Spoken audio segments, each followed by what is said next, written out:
parents emigrated here from Haiti, and they've never truly learned English in the best of ways. And early on as a child, I understood that law was powerful and that some people who felt powerless needed someone to help them through these legal issues.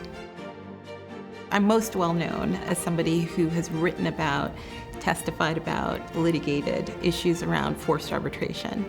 These are provisions in standard form contracts that you and I and everybody we know signs, agrees to, clicks every day, just so that we can have whatever the amenity is that we want. And one of the things we agree to that I think most of us aren't aware of is that we are waiving our right to a jury. We're waiving our right to bring things in a collective actions to aggregate many people's claims. And so I started looking into this in 2005 and was one of the first people to write about forced arbitration. So that's been my life's work up until this point.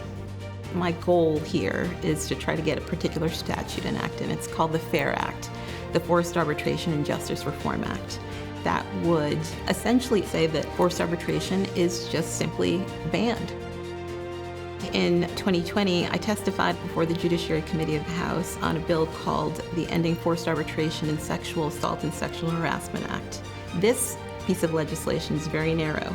It prohibits employers from forcing employees who are alleging sexual harassment and sexual assault from arbitrating those claims. And that changed the conversation. Before you know it, we had bipartisan legislation passed by the House, passed by the Senate, and signed by President Biden. I think that this bill puts some wind at our back. It is a movement now. People are teaching it in their civil procedure courses. I felt like I was sort of one of the first people to do that in the country. I've been teaching law here at Cardozo Law School for 22 years. I teach 4 days a week and I have office hours most days. And even if I don't have office hours, there are lots of students who'd like to pop in. That's part of what we do at Cardozo. We try to be as accessible to the students as possible.